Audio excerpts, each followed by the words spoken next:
Hello, fans, and welcome to another episode of High and Tight. I'm John Nolan, the PBR Virginia DC content manager and the Northern Virginia scouting director. And I'm back to rolling solo on this episode here. We've got a ton of stuff since our last episode, which was about a month ago at this point in time. And there is no way I can talk about it all in one sitting and do all of those things justice.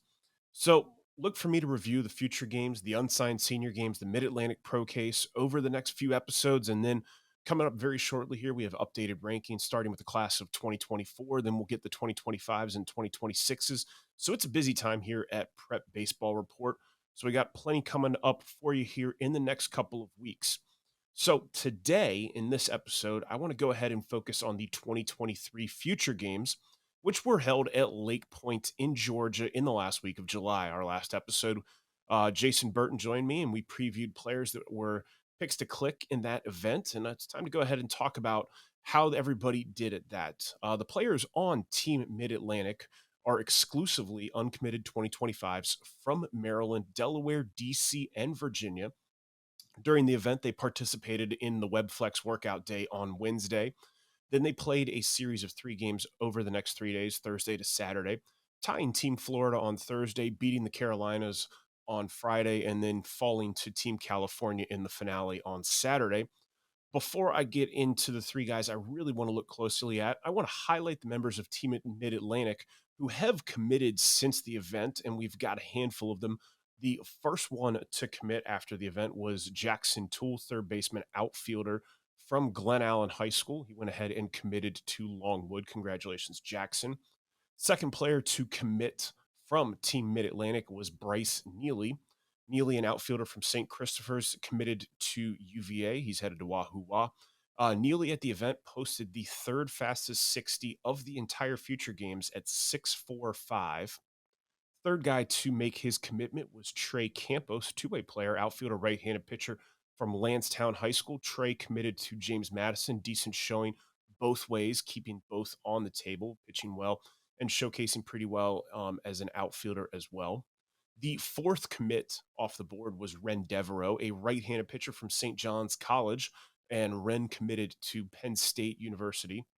And then the fifth commit so far from Team Mid Atlantic is Jet Bristow. Jet's an outfielder from collegiate school, and like Neely, he is headed to Charlottesville to play for UVA. Bristow also posted the top live exit velocity of the entire event during the WebFlex workout day with 105 miles per hour as measured by TrackMan.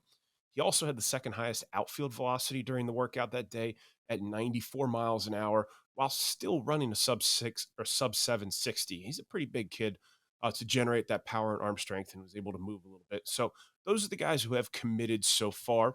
We've had detailed breakdowns of every single player so far over the last couple of weeks as Jason Burton has given us his notes. And I want to take a couple minutes just to talk about three more of the biggest standouts from the remaining uncommitted players from Team Mid Atlantic.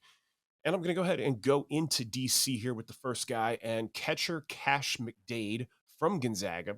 Cash had a standout week at the future games. He really, really flashed defensively behind the plate. He showed his arm strength and a quick release. His throwdowns in the workout day were up to 82, which was tied for the second best velocity at the event. As a catcher, his best pop time was 1.86, which was also in the top 10 overall for the event. During game action, he threw out six runners on the week, including four in the final game alone against California, showing his arm strength and accuracy in game. But what was also really impressive to me is, as you see on the videos here that I have playing while I'm talking about it, not all of these were perfect pitches. A couple of these were short hops, balls that pulled him off alignment, and he was still able to make an accurate on target throw with strength to nail these runners at the plate. On top of that, too, he had a hot bat all week, showing the slightly uphill swing to all fields and the power that we talked about in the Picks to Click podcast. He showed some gap power to all fields. He had multiple games or balls in game that had upper 90s exit velocities. So all in all, a very good showing from Cash McDade, the catcher from Gonzaga. Definitely a guy who's going to stick behind the plate. The defense is there for sure. And the bat is absolutely going to play. So good showing from him. So that was catcher. I'm going to go middle infielder here for the second guy that I wanted to talk about, and that is West Springfield shortstop Caleb Williams. Caleb is a middle infielder from obviously West Springfield, and the Spartan was the Dick's Sporting Goods Player of the Game in Team Mid Atlantic's win over Team Carolinas on Friday. He went 2 for 2 in the game, had a double, stolen base, RBI, and a run in that game.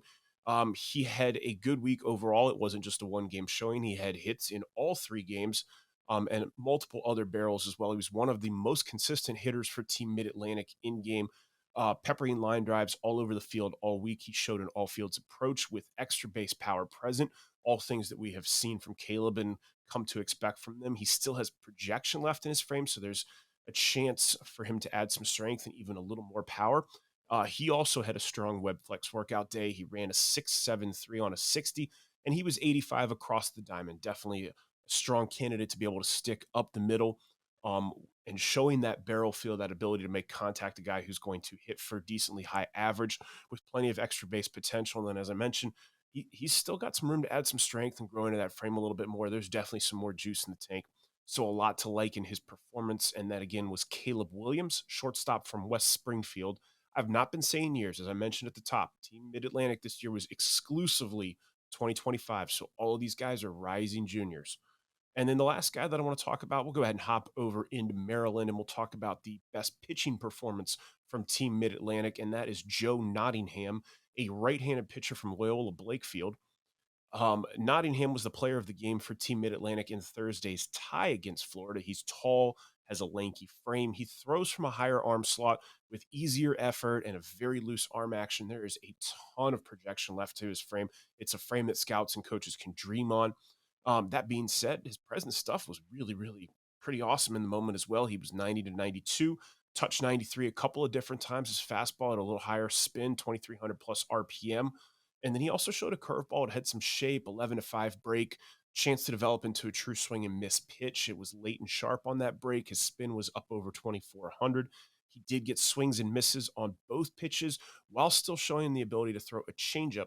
So a lot to like again from Joe Nottingham, right-handed pitcher from Loyola Blakefield. And again, the big thing with him too is he's just beginning to crack the surface of what's available and potential for his frame. So there is a lot of ceiling left for him. Again, Joe Nottingham, pardon me, Nottingham, a right-handed pitcher from Loyola Blakefield High School in Maryland. And again, that's just 3 guys that I really wanted to take a second to focus on in addition to our 5 committed players so far. And again, just remember to check. We have done a breakdown on every single player from Team Mid Atlantic. The Maryland players were featured on the PBR Maryland website, the Virginia DC players on the Virginia DC website. Ultimately, that's all I've got for you in this episode. Coming soon on the pod will be a breakdown of the standouts from the unsigned senior games, as well as highlights from the 2023 Mid Atlantic Pro Case. On the field in the next couple of weeks and months, we have a series of scout days coming up. We still have limited dates available for high school or travel programs that want to schedule a scout day in September or October. Reach out to Jason Burton or myself if you are interested in such a thing. We also have a series of tournaments that'll be rolling from mid September through Columbus Day weekend. We have 4 weekends in a row. I believe 3 of those weekends are in Richmond and one will be in Northern Virginia. We also have simultaneously a weekend or 2 in Salisbury going on. So a lot of tournament action will be on our feed and for us to break down. And then finally, as I had been promising throughout most of July, we have announced the Mid Atlantic Fall State Games, which will be Saturday and Sunday, November 4th and 5th at War Memorial Stadium in Hampton, our third straight, really our 4th straight year of being down there in November, but our 3rd straight on this weekend for this end of year event. We have already sent out our first round of 100 invites to players that requested them that we have approved to the event. We are hard capping the event at 150 players. That's how many we can take. We can't go over because of time constraints. So if you're interested in being at our biggest fall event, whether you're from Maryland, Delaware, Virginia, or we even get some of those North Carolina guys from like First Flight High School and that area to hop across the state line. But either way, if you're interested in being at the Fall State Games, please hustle to request your invite. Um, on top of that, that's about all I have for you today. Like I said, look for upcoming episodes on the unsigned senior games and Mid Atlantic Pro Cases and watch for rankings updates. We should be rolling 2024s when this episode goes live. And I will see you out there.